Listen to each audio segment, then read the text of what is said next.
I stood frozen in that glass-walled conference room, watching Derek Vaughn's smug smile spread across his face.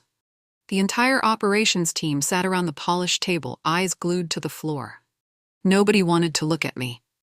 "Celia Porter, you're finished here," Derek announced, loud enough for half the office to hear through the thin walls. His voice dripped with satisfaction. "Maybe you'll find a company that actually cares about your precious feelings instead of profits." My stomach dropped. After 5 years at Ironclad Industries, this was how it ended? Because I refused to sign off on his latest cost-cutting scheme that would put construction workers at risk? "Derek, I was only doing my job," I said quietly, my voice barely steady. "Those materials won't meet safety standards." He laughed, actually laughed. "Safety standards don't pay the bills, sweetheart. Results do." The room stayed deadly silent. My colleagues, people I'd worked with for years, kept staring at their hands. Nobody spoke up. Nobody defended me. Derek slid a termination letter across the table. "Clean out your desk. Security will escort you out in 1 hour." I picked up the paper with trembling fingers. This couldn't be happening. "Let me tell you how we got here. 5 years ago, I was so excited to join Ironclad Industries. Fresh out of college with my engineering degree, ready to change the world one safe building at a time. The company had a solid reputation, and I genuinely loved what I did. Everything was perfect until 6 months ago, when Derek got promoted to operations manager. The guy was a complete nightmare from day one. He strutted around the office like he owned the place, barking orders and making unreasonable demands. "We need to cut costs by 15%, he'd say during every meeting. "I don't care how you do it, just make it happen." He turned our workplace toxic overnight. People who used to laugh and collaborate suddenly walked on eggshells. Derek made it clear that questioning his decisions was career suicide. I tried to give him the benefit of the doubt. Maybe he was just under pressure from upper management. Maybe he'd settle in and things would get better. But they didn't. They got worse. Derek seemed to take personal pleasure in pushing people around. He'd publicly embarrass employees over minor mistakes and take credit for everyone else's successes. Still, I kept my head down and focused on my work. That was my first mistake. The first real red flag came during a routine project meeting. We were reviewing delivery reports for a major client, and some of our materials had arrived 3 days late. No big deal. These things happen in construction. But Derek pulled me aside afterward, his eyes cold and calculating. "Celia, I need you to adjust these reports," he said casually, sliding the paperwork across my desk.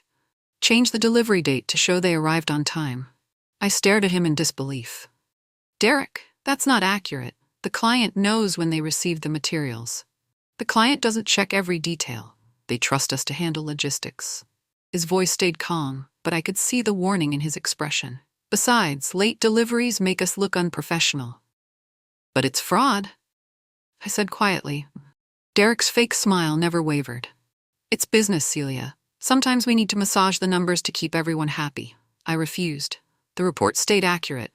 Later that day, he cornered me by the coffee machine. His voice was barely a whisper, but the threat was crystal clear.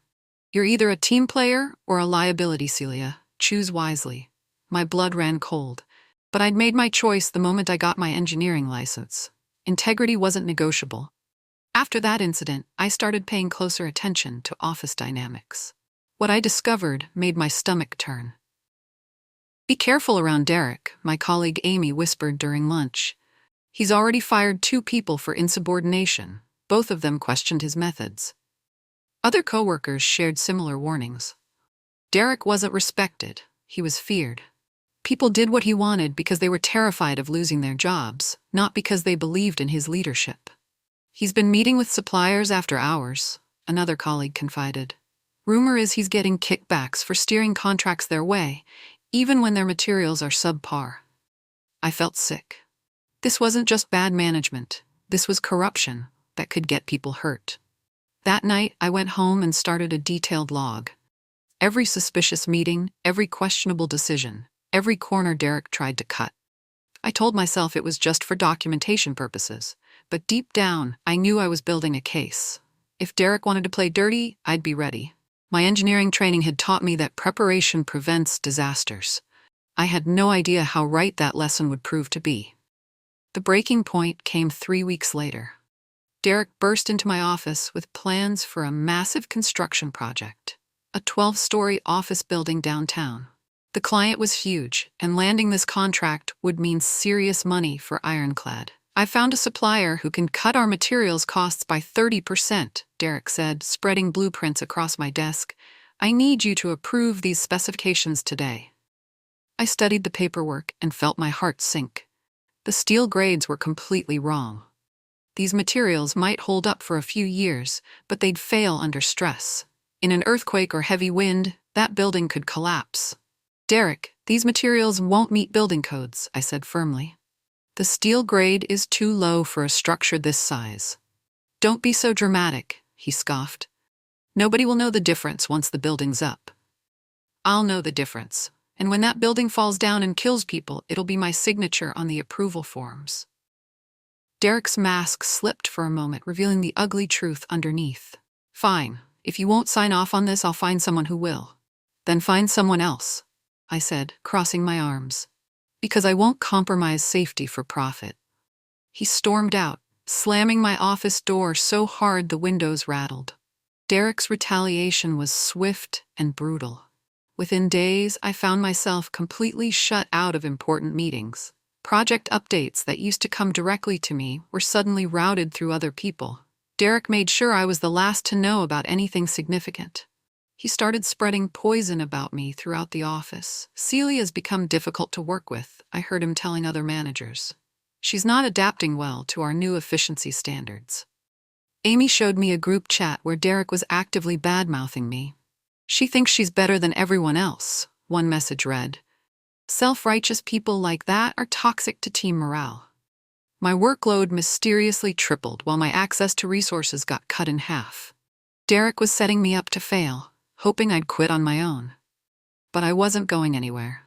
Every petty slight, every deliberate obstacle just made me more determined to outlast him. "Don't let him win," Amy whispered during a bathroom conversation where we couldn't be overheard. "Half the office is rooting for you, even if they can't say it out loud." I appreciated the support, but I knew the truth. When push came to shove, people would protect their own jobs first. I was fighting this battle alone. That's how we ended up in that glass conference room, with Derek making a public spectacle of destroying my career. He'd called an emergency meeting to discuss the downtown construction project, but it was really just theater.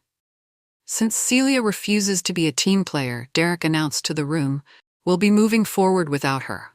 Permanently." The humiliation was calculated and cruel.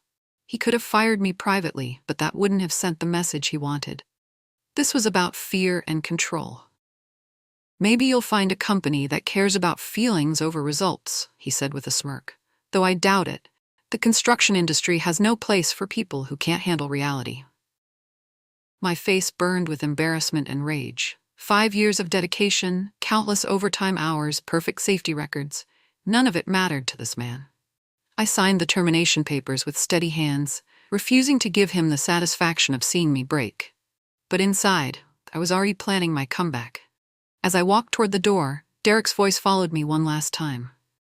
"Security will make sure you don't take anything that doesn't belong to you." I turned back and looked him straight in the eye. "Don't worry, Derek. I only take what's mine." I was loading my personal items into my car when a stranger approached me in the parking lot. He was tall, well-dressed, and had the confident bearing of someone used to being in charge. "Excuse me, are you Celia Porter?" he asked politely. I nodded, wondering if Derek had sent someone to harass me further. "I'm Cole Brennan, CEO of Summit Steelworks," he said, extending his hand. "I was inside for a supplier meeting when I witnessed your departure." Summit Steelworks, Derek's biggest competitor. My heart started racing. "I heard you refused to sign off on substandard materials," Cole continued. "That takes courage in this industry." "It shouldn't," I replied bitterly. "It should just be common sense." Cole smiled. "Exactly what I was hoping you'd say. I have a proposition for you, Celia. How would you like to come work for a company that actually values integrity?" I stared at him in shock. "Are you offering me a job?" "I'm offering you a chance to do things the right way," he said. You know Ironclad's operations better than anyone. You could help Summit compete fairly and win. My mind was spinning. Was this really happening? Think about it, Cole said, handing me his business card. Call me when you're ready to show Derek Vaughn what real engineering looks like. Starting at Summit Steelworks felt like stepping into a completely different world. The office had natural light, people actually smiled, and nobody looked terrified to speak up during meetings. Cole gave me a tour on my first day, introducing me as the new senior project engineer. Celia comes to us from Ironclad, he announced to the team. She's going to help us raise our game. The work environment was everything Ironclad should have been. Cole encouraged questions, welcomed different perspectives, and actually listened when people raised concerns about projects. I have one simple rule, Cole told me during our first one-on-one meeting. We do things right, even if it costs more upfront. Quality always wins in the long run. It was exactly what I needed to hear after months of Derek's corner-cutting madness. But I'd be lying if I said I wasn't still burning from the humiliation. Derek had tried to destroy my reputation and my career. The professional in me wanted to move on, but the human in me wanted payback. Ironclad's been undercutting us for years, Cole mentioned casually. If you ever have insights that could help us compete more effectively, I'm all ears. I smiled. Maybe I could have both, professional redemption and personal satisfaction. That night, I organized all my notes from Ironclad. I wasn't planning to steal trade secrets or do anything illegal, but I had 5 years of insights into Derek's patterns, his shortcuts, and his weaknesses. The more I studied my documentation, the clearer Derek's strategy became. He won contracts by promising impossible timelines and rock-bottom prices, then cut corners to make the numbers work. He counted on clients not understanding the technical details well enough to catch the deception. It was brilliant in a twisted way, but it had one fatal flaw. It was built on lies. And lies have a way of catching up with you. I spent hours drafting a competitive analysis for Summit. Nothing confidential, just strategic insights about how we could position ourselves as the honest alternative. While Derek was racing to the bottom, we could compete by offering transparency and quality. This is excellent work, Cole said after reviewing my report. You've identified exactly where Ironclad is vulnerable. Derek's entire business model depends on clients not knowing what they're really getting, I explained. If we show them what quality actually looks like, the choice becomes obvious. Cole leaned back in his chair, grinning. Celia, I think this is the beginning of a beautiful partnership. Our first opportunity came sooner than expected. A major hotel chain was taking bids for a new flagship location, and I knew Derek had his eye on the contract. It was exactly the type of project where his corner cutting would be most dangerous. Lots of people, high visibility, zero margin for error.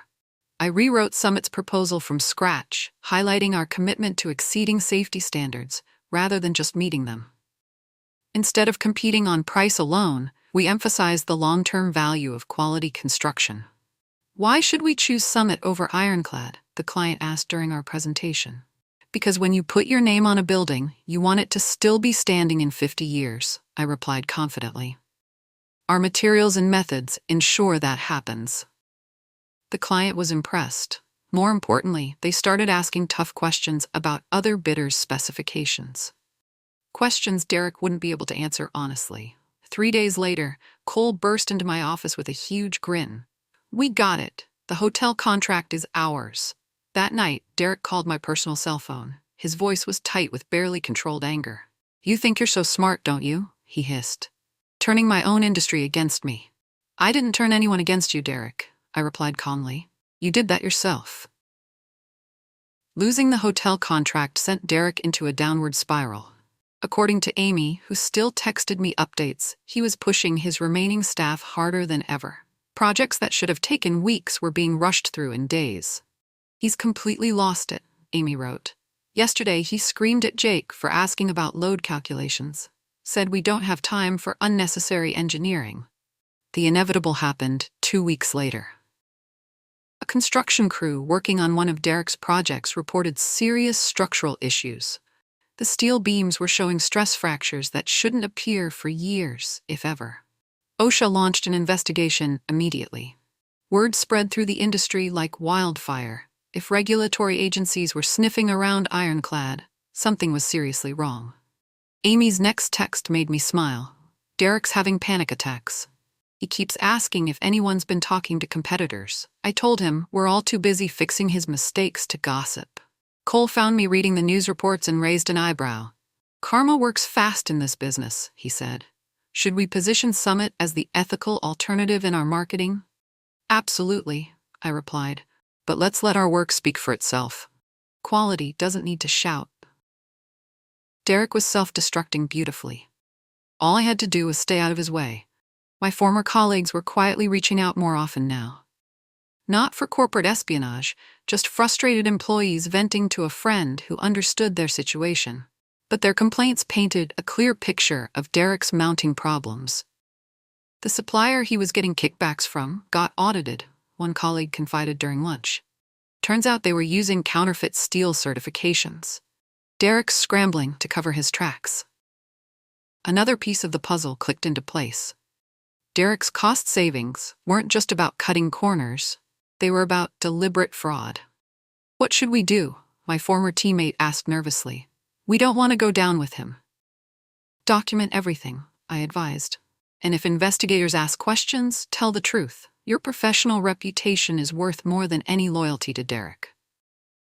Meanwhile, Summit was thriving. Cole approved a marketing campaign emphasizing our transparency and quality standards. We weren't attacking Ironclad directly.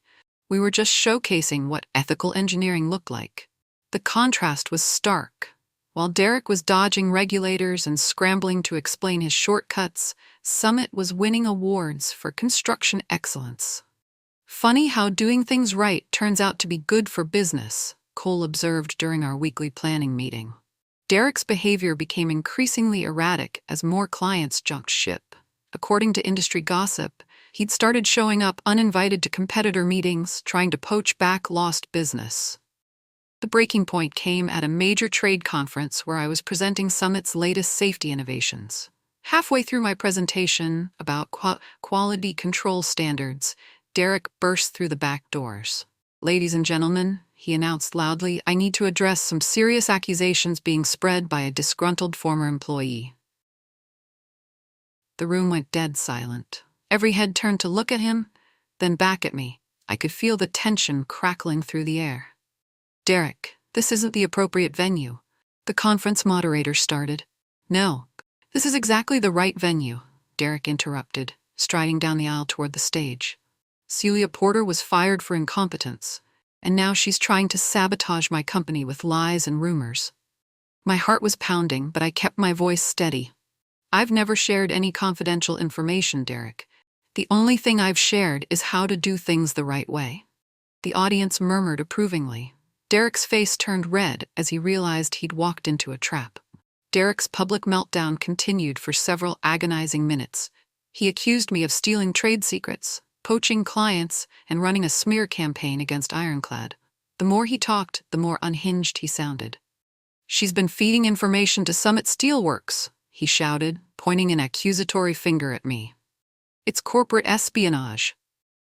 I waited for him to finish, then responded with calm professionalism that made his hysteria look even worse by comparison. Derek, I understand you're under pressure, I said gently, but everything Summit has accomplished was achieved through honest work and transparent practices. If that threatens your business model, perhaps you should reconsider your approach. The audience burst into spontaneous applause. Derek stood there, red-faced and breathing heavily, as hundreds of industry professionals openly showed their support for me over him. This isn't over, he hissed, then stormed toward the exit. Cole appeared at my elbow as Derek disappeared through the doors. That, he said quietly, was the sound of a man destroying his own reputation. The rest of my presentation went perfectly. Afterward, dozens of potential clients approached our booth, specifically mentioning they were looking for alternatives to Ironclad. Derek had just handed us his entire customer base. The regulatory investigation into Ironclad accelerated after Derek's public breakdown. Apparently, his erratic behavior had raised red flags with investigators who were already looking into the structural problems at his construction sites. Then the bombshell dropped. Someone leaked internal ironclad emails to the construction trade press. Emails Derek had written himself, detailing exactly how he planned to cut corners on various projects. "Can you believe this?" Cole said, showing me the headline, "Ironclad CEO's own words expose safety cover-up." The leaked emails were devastating.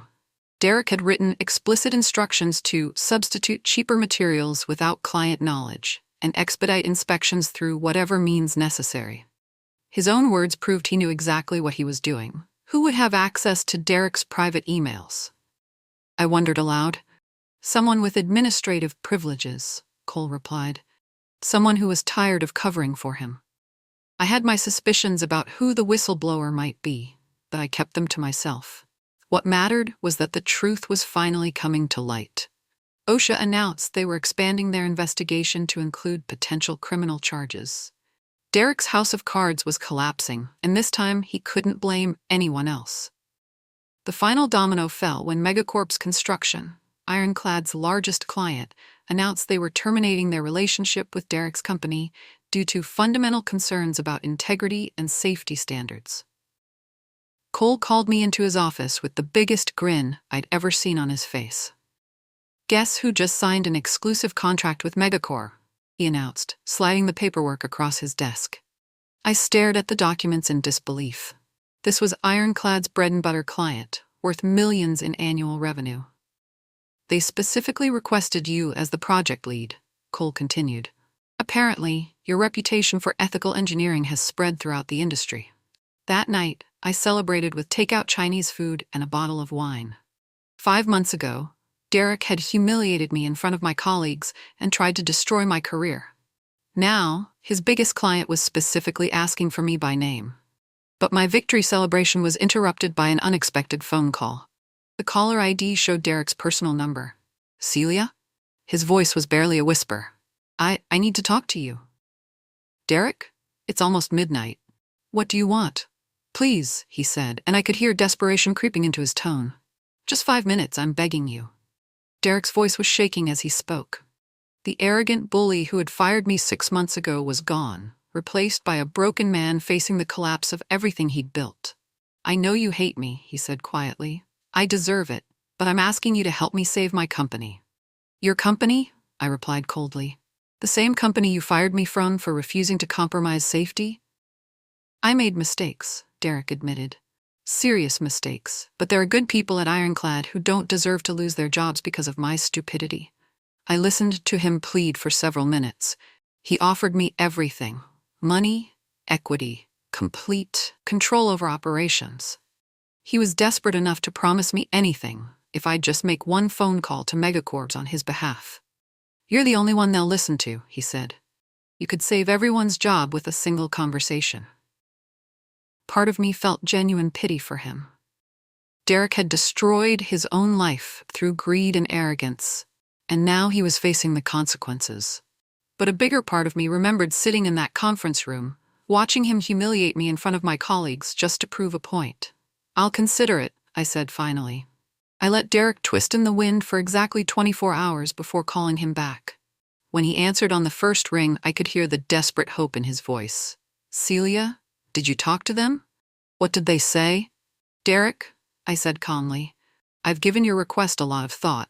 "And," he pressed eagerly, "and I've decided that I only work for people who do things the right way." The silence stretched for several long seconds before Derek's voice cracked. "Celia, please, I'm admitting I was wrong. I need you." Those were the words I'd been waiting to hear for months. The man who had called me a liability, who had mocked my commitment to safety, who had fired me for having principles, he needed me. "You had your chance to do things right, Derek," I replied. "You chose profits over people. Now you get to live with that choice." I hung up the phone and immediately blocked his number.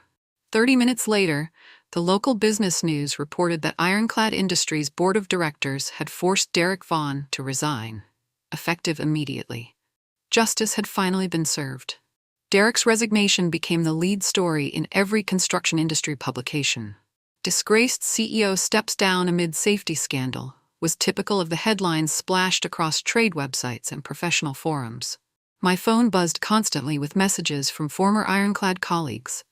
Most were celebrating Derek's downfall, but a few expressed genuine concern about their jobs and futures. "Thank you for standing up when none of us could," Amy texted. "You gave us permission to tell the truth." Another former colleague called to tell me that Derek's resignation had triggered a complete management overhaul at Ironclad. "They're bringing in new leadership focused on rebuilding the company's reputation," he explained. "Your name keeps coming up as an example of what engineering integrity looks like." The professional vindication felt amazing, but it was the personal messages that really touched my heart. Construction workers from various job sites sent photos and videos thanking me for prioritizing their safety over corporate profits. "Because of people like you, I get to go home to my family every night," one ironworker wrote. That's when I realized this was never really about Derek or revenge. It was about proving that doing the right thing still mattered in a world that seemed to reward shortcuts and corruption. A few weeks later, I drove back to my old office building to pick up some personal items I'd forgotten in storage. The security guard recognized me and waved me through with a smile. "Good to see you again, Celia," he said warmly. "Heard you're doing great things over at Summit." The Ironclad offices felt smaller than I remembered, and strangely quiet. Several cubicles sat empty, evidence of the mass exodus that followed Derek's resignation. I stopped by my old workstation, now occupied by a nervous-looking recent graduate who was trying to make sense of Derek's chaotic filing system. "Need any help?" I offered. "You're Celia Porter," he exclaimed. "Everyone here talks about you. They say you're the reason this place is finally getting cleaned up." I smiled and spent a few minutes helping him organize the safety documentation that Derek had let fall into complete disarray. On my way out, I walked past Derek's former office. The door stood open, revealing an empty room stripped of all personality. His motivational posters about winning at any cost had been replaced with OSHA safety guidelines. It was perfectly symbolic of his downfall. Cole called me into his office on a Friday afternoon, wearing the kind of expression that meant big news was coming. "Celia, I have something important to discuss with you," he began formally, then broke into a huge grin. "How would you feel about becoming Summit's new Vice President of Operations?" I nearly fell out of my chair. "Cole, I've only been here 6 months. 6 months during which you've transformed our entire approach to client relations," he interrupted. "We've landed more new contracts in the past quarter than in the previous 2 years combined. The promotion came with a substantial salary increase, equity in the company, and most importantly, the authority to implement company-wide safety standards that would become the industry benchmark." "I'm not promoting you because you helped us beat Ironclad," Cole clarified. "I'm promoting you because you've proven that doing things the right way is actually the most profitable approach in the long run." That evening, I called my parents to share the good news. My mother cried happy tears, and my father, a construction worker himself, said he was proud that I'd stood up for people like him. "The world needs more engineers with your backbone," he said. It was the best compliment I'd ever received. The National Construction Safety Conference invited me to give the keynote speech about ethical leadership in engineering. Standing on that stage, looking out at hundreds of industry professionals, I felt the weight of responsibility and opportunity. "Safety isn't a luxury," I told the audience. "It's not something we add when budgets allow or when clients specifically request it. Safety is the foundation that everything else is built on." The speech focused on the choices every professional faces between doing what's easy and doing what's right. I talked about the courage required to say no to powerful people when lives are at stake. True leadership isn't about having all the answers, I concluded. It's about asking the right questions, especially when those questions are uncomfortable. The standing ovation lasted several minutes. Afterward, dozens of people approached to share their own stories of workplace pressure and ethical dilemmas. But the most meaningful moment came when I spotted a familiar figure in the back of the auditorium. Derek sat alone in the last row, looking older and more defeated than I'd ever seen him. Our eyes met for a brief moment before he looked away in shame. After my speech, Derek waited by the conference exit like he was gathering courage for something difficult. When I finally emerged from the crowd of well-wishers, he stepped forward hesitantly. "Celia," he said quietly, "could I have just 1 minute?" I considered ignoring him, but curiosity won out. We moved to a quiet corner where we couldn't be overheard. "I want to apologize," Derek said, his voice barely above a whisper. "Not because I want something from you, but because you deserve to hear it. I was wrong about everything." His apology was surprisingly genuine. He admitted to letting greed cloud his judgment and acknowledged that his actions had put innocent people at risk. "I've been seeing a counselor," he continued, "trying to understand how I became someone I don't recognize. Your speech tonight, it reminded me of the engineer I used to be before ambition poisoned everything." I listened without interrupting, watching this broken man try to rebuild some small piece of his dignity. "I hope you can forgive me someday," Derek concluded, "but I understand if you can't." I looked at him for a long moment, this person who had caused me so much pain and anger. "I hope you learn from this, Derek," I said finally. "But we're done." I walked away, leaving him standing there speechless. Driving home that night, I reflected on the strange journey that had brought me to this point. A year ago, I was a mid-level engineer, just trying to do good work and stay out of trouble. Derek's betrayal had shattered my comfortable world, but it also forced me to discover strengths I didn't know I possessed. Standing up to him had been terrifying, but it taught me that integrity isn't just about following rules. It's about having the courage to enforce them when others won't. The success at Summit, the industry recognition, even Derek's downfall.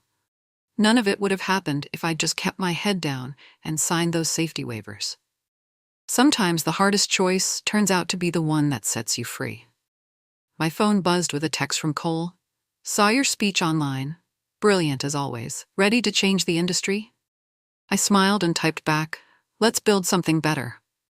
Because that's what this story was really about. Not revenge or proving a point, but showing that there was a better way to do business. Derek had tried to make me choose between my principles and my career. Instead, I'd proven that the best revenge is doing things the right way and winning anyway.